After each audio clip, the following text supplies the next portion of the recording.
Said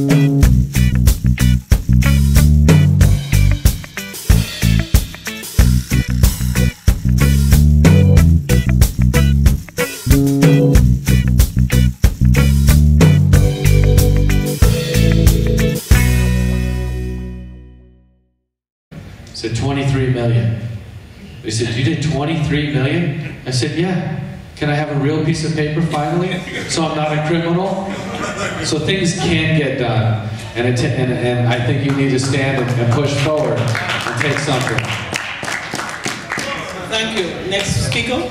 Yeah, I just want to maybe shed a little light on Hosanna that just was up speaking. I think there's a little misunderstanding. So let's go back and understand a little bit about what he was explaining to you, Mr. Berg.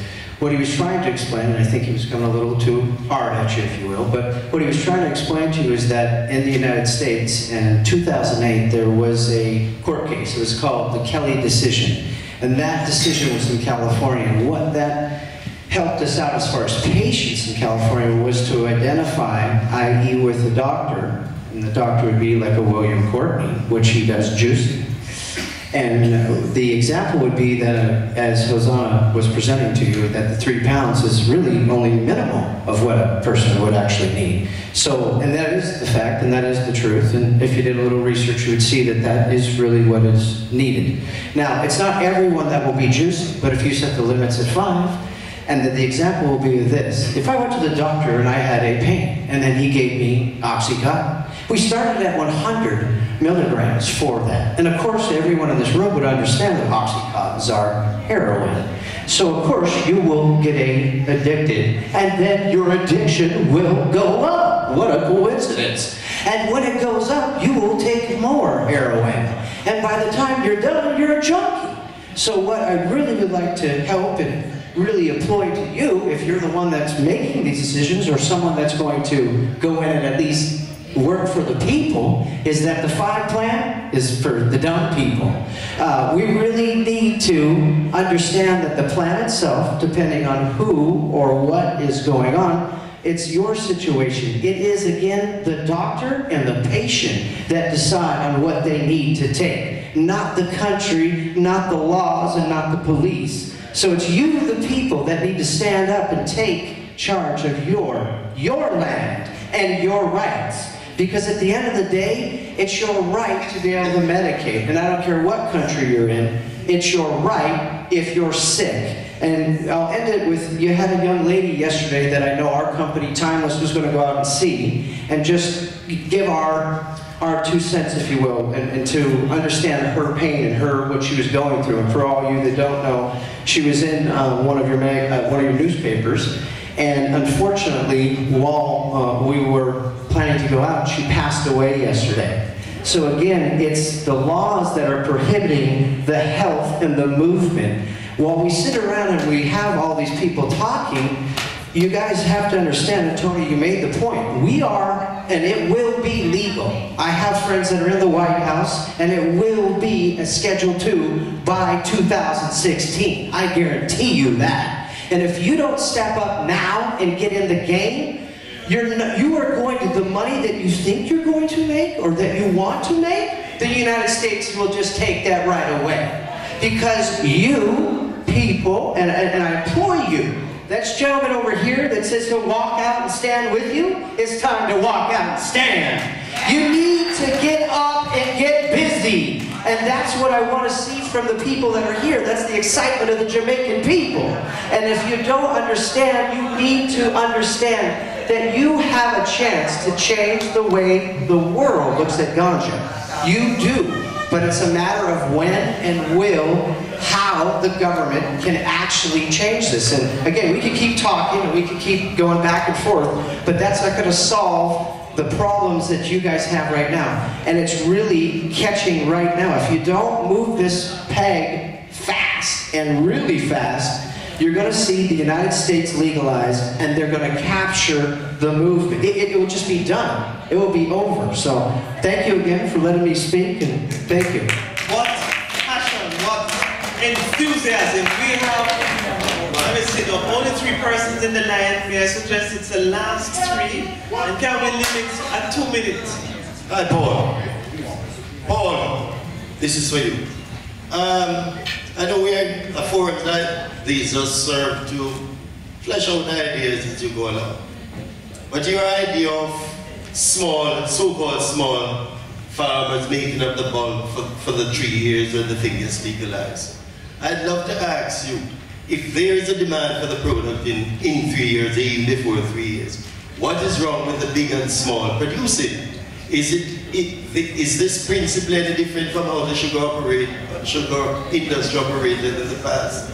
Whereby was there any discrimination between the small man king going to Dayton line, Monimus, and the big property scheme going on? So was there a difference in the price structure?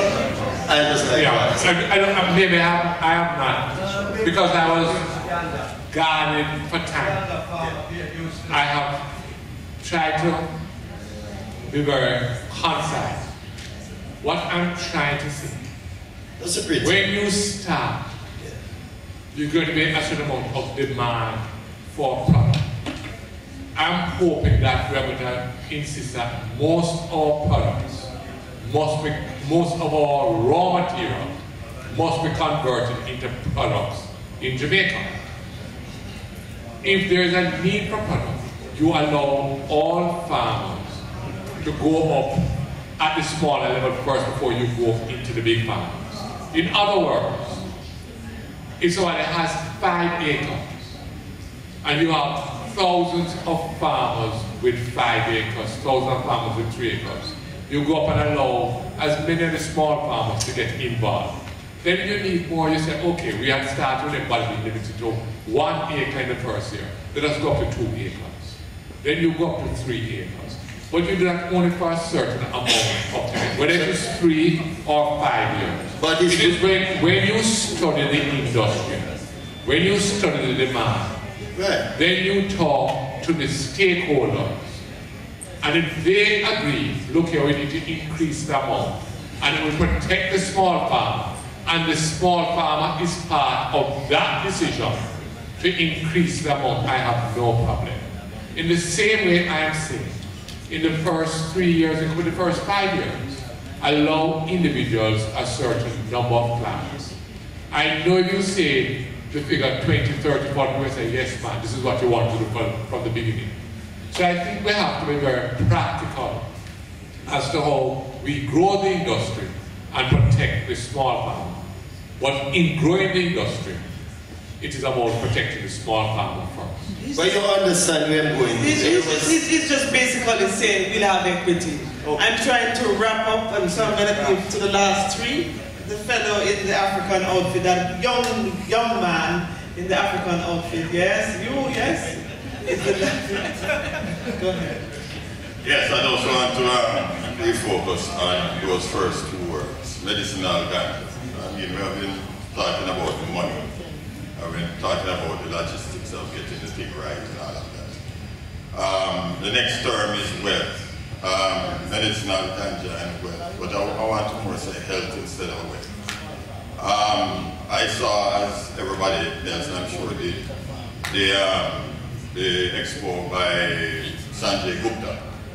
And it really struck a chord of a lot of Jamaicans to see that the research in medical marijuana could be applicable to things like epilepsy and all of those things. And I think we need to refocus Scientific Research Council, all of those guys who did the Camisol stuff. We have a lot of geniuses in Jamaica, and there's a lot of research that has gone into where the medical marijuana can actually aid to heal the nation. And I think that is what I really want to focus on.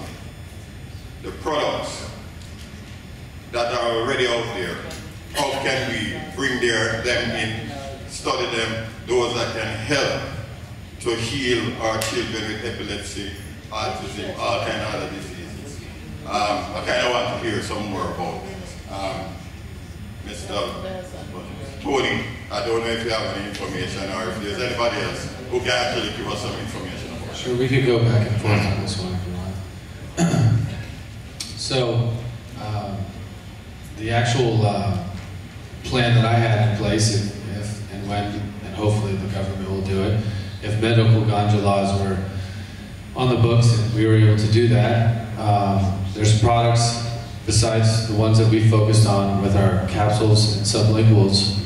We take blended strains and we start with genetics. So you have to understand I'm a breeder, manufacturer, processor, and products. So I do everything from seed to sale, as well as implement those products into other territories. So the reason why I'm actually here is because of the limit problem that you just discussed. We have limits in Colorado, and we have demands that have with that. And so we've developed products that don't utilize active THC, and they offer the full spectrum of the entire medical benefits of the plant in sequenced products, and those products can get placed by simply educating, teaching the others and the locals. So I do have two partners actually here. If you guys want to stand up, just real quick. Those are actually my local partners. So they're actually Jamaicans. They've been here 30 and 40 years in agricultural science and education. And so the first step is implementing that technology and implementing that farming, implementing and standardizing the genetics, and utilizing the local communities to create sustainable community involvement in the products that are made here, branded here, and then globally exported. So there's ways to do that. And it starts once regulations in place, then education, and then you heal the nation. Thank you. Good evening. Just to add to the query the gentleman raised, when I mentioned that FADA's SRC's mandate is to develop nutraceuticals and cosmeceuticals, well, there is other things we're talking about. Good evening. One second. Oh. My name is Dr. Courtney. I've been involved in dietary cannabis for maybe 10 years. It's a whole new field. The raw material consumed runs in the area of 50 to 100 times the amount that you consume when it's heated and turned into THC. We know the THC dose is 5 to 10 milligrams. We know that the antioxidant dose is 500 to 1,000. Really good guidelines are in the United States government's patent on CBD. They have a phrase, an effective oral human dosage schedule, a contemplated range, and then an example range, and they end up with, and in particular, 20 milligrams per kilogram body weight, and they identify the conditions for which that dose is effective. I beg that people that are making decisions about the amount of cannabis that an individual needs, at least to base it on that 1996 information. There's much more current information, but it gives you a very explicit dose that's required for diabetes, reperfusion, heart injury, cancer, glaucoma, and it's so much different than the amount that you would smoke. If you're going to smoke 20 joints a day, you're not going to consume very much. You're smoking, we're now talking about eating 100 worth. And so please allow people access to the amount of non-psychoactive cannabis that's needed to prevent cancer and preserve their health. And it is in sharp contrast to the amount that you could smoke. So as we go forward, it's a difficult thing to distinguish. How do we prevent the dietary person from doing other things with their cannabis? But that's not reason enough, I think, to eliminate the possibility of preventing disease and maintaining health and restoring health, because we're fearful of the psychoactive low-dose usage schedules that really inform all the laws in the U.S. This is 5-6 plant thing. It really is. Yeah, you probably couldn't smoke that much, but you certainly need a lot more than that if you're going to eat it and use it in a non-psychoactive fashion. Can I go now? Yes. Oh. Yes, I'm sorry, yes. I must say that you both are the last two persons who will ask questions. They want to wrap up in another 5 minutes. Okay, in that case, I wouldn't ask the next question. I'll go straight in to say, thank you. No. On behalf of my colleagues who are not here, my name is Lascelles Poyser. I'm a realtor, and my company is New World Realtors. It is a new world, seeing the pastor sitting up there. It reminds me of old Simeon when he saw Jesus materialize as man on earth. He said, Lord, let thy servant depart in peace, for my eyes have seen thy salvation. It is also a new world, because here we are, having been brought up as a Christian, and say, pastor, advocating this herb which I was told was grown in Samson's tomb, Solomon's tomb, right? The rest can help me up with that. Therefore, Pastor, I thank you for coming here, because if you travel from Murray Point to Negril as a realtor, this is Jamaica is an empty land. And with this coming to Jamaica, I'm hearing about billions of dollars, and you're speaking not Jamaican dollars, but it's US dollars, right? So can you imagine, all of us will be benefited. I know I will be, because I have land all over Jamaica for sale, together with my own colleague. So I thank you, Pastor. I thank you, Mr. Burke, you have been fighting, and I'm sorry Courtney is not here for me to thank him also. And Tony, we are going to need you back into Jamaica, because there are a lot of housewives in the hills and around Jamaica who live in these big houses, and they will have a little pot in their house at the back of the garden. I hope you are planning to do that, because I am sure I've seen someone in Stony Hill some time ago planted in their in their house, and they were arrested. So we will need you here. And the medical doctor, although you warned us in the beginning, as we must be careful how we use it ourselves. I wouldn't use it like some people do, but definitely my benefit comes from selling land, right? All over Jamaica. So I thank you all, and this is a new day for me, and I look forward to the great benefit and help in promoting this beautiful herb.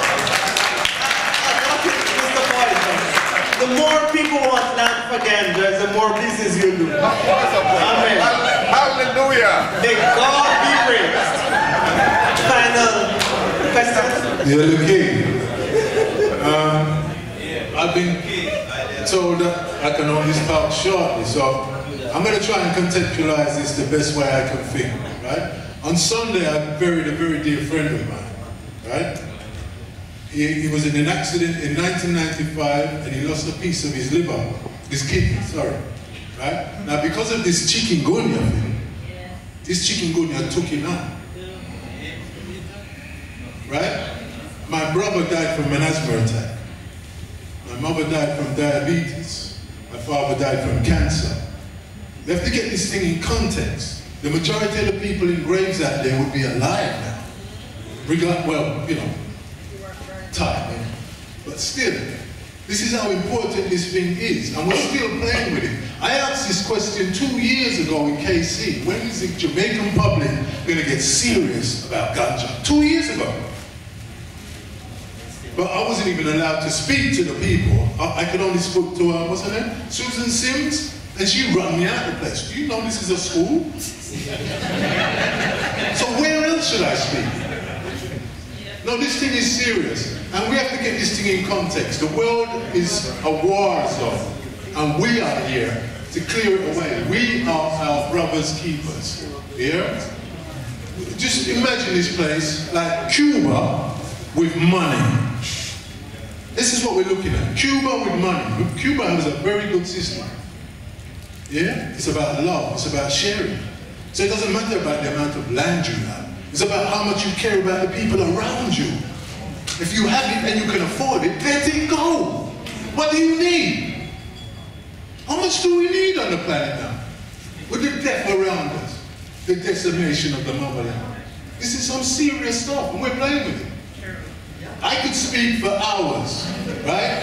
But we only have 1 minute. All right. So let me say that you asked the question, in which forum shall I speak? And this is the forum. This is the exact reason why the board and management of the Scientific Research Council gathered experts from all over to come and sit and share the ideas, and so that all the ideas could contend. Because if people understand what is at stake, how valuable it is, and how you can minimize the negative effects, then we can move forward.